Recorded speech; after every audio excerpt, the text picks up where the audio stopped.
Hello and welcome back to another episode of Nick Tiffany's Movie Reviews in the podcast form. Today we're going to be talking about Sanctuary, which is described as a drama thriller, supposedly has some comedic beats in there. This is one of those movies I can't totally make heads or tails with sometimes when it comes to distribution, because every time I look it up it says, it was released in 2022, or it's a 2022 movie. And so I'm like, is this a new movie, or is this something different? Maybe sometimes a movie will just play one film festival, and they're like, well, it's technically a 2022 movie because it played one time in Venice. I don't really count that, so it's curious that it says 2022, because it is a 2023 release, just now in limited theatrical release schedule. I went this morning, and I wanted a lot more. I'm almost kind of surprised. The movie essentially is about a dominatrix and her wealthy client, and what happens when he kind of tries to move away from their sessions, and it doesn't quite go how he expects. Hal is played by Christopher Abbott, and Rebecca, our dominatrix, is played by Margaret Qualley. I saw the trailer for the film, which was kind of not quite tantalizing, but definitely, it was hinting at something where it's like, okay, this guy loves being abused, whether it's verbally, mentally, not so much physically, but, he likes being talked down to, he likes being embarrassed and shamed. It's this really interesting world where he's kind of crafted these things for her to say to him and to do to him, scenarios to put him in, where he just completely gives her the control.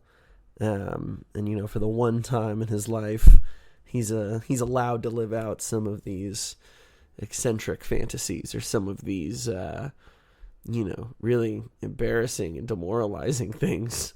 And so both of these characters, there's trepidation in both of them, because Rebecca, she's much younger, it feels like, or at least a little bit younger. And half the time, you can tell she's kind of pulling some of this attitude out of her ass, in the sense that, okay, I need to rise to the occasion here. If he's not believing me, or if I think I need to get my way, I really need to double down on my aggression, or my sternness, perhaps. And so it's almost kind of a cat and mouse game for a lot of the film, trading blows back and forth, in the sense, no pun intended there. It doesn't. The movie never even gets to anything like that. For an R-rated movie, for it being about what it's about, I was surprised by how much was held back, or how much we didn't see, I guess. And that's not me trying to be a perv or a creep or anything like that, but I assume, since we're talking about this subject matter, that they would have gotten a little more risque with their film, because it almost felt like they kind of held back a little bit. They'll say a few things that are like, whoa, that's pretty dirty, or that's pretty crazy, but it only happens a couple times, and then for the rest of the movie, you're kind of like, oh, okay. I get some of the power she might have over him, but it never really crosses the threshold where you feel like, okay, this guy can't exist without this in his life, or she can't exist without empowering herself in these things. And so I don't know. I enjoyed parts of it. I feel like some of it kind of felt overacted a little bit. Like, it delves into this weird indie feeling of okay, we need some goofy dance scene in the middle, or we need one of our characters doing some dance to some music, like it's an A24 movie. It's not an A24 movie, and I'm not just saying that only A24 can do that, but, there's just a trend in indie films, I feel like, where now you're going to have your main character, or someone who's, maybe a little mentally unstable. They're going to do, a whole dance and whole little thing on their own, while the other character is doing something, and it, if it really served a purpose, maybe it would have been more enjoyable to watch, or maybe it would have made more sense within the context of the film.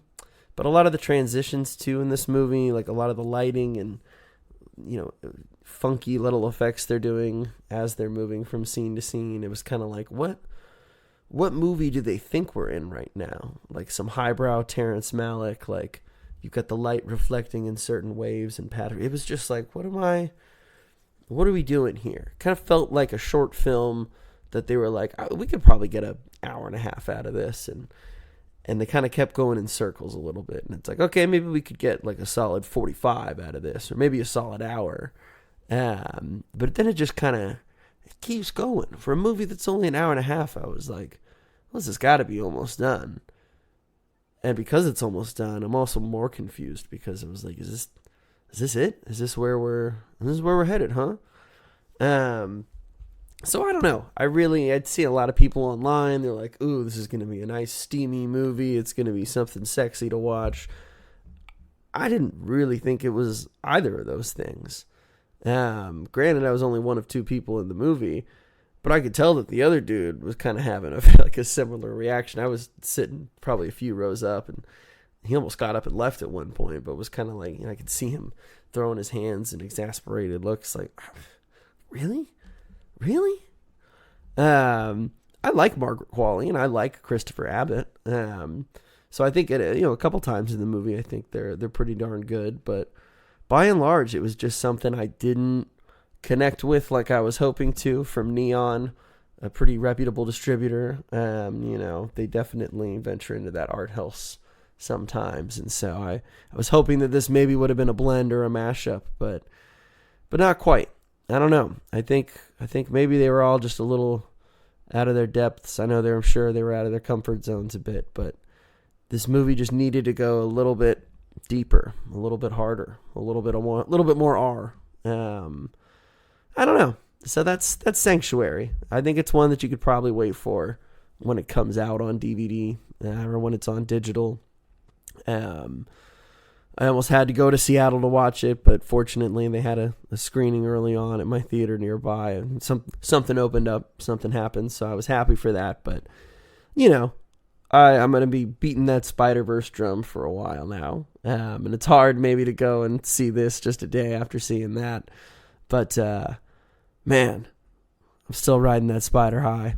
So Sanctuary, if you need something light to throw on, it's not bad, I guess, but it's not going to blow any expectations or blow your mind or anything like that.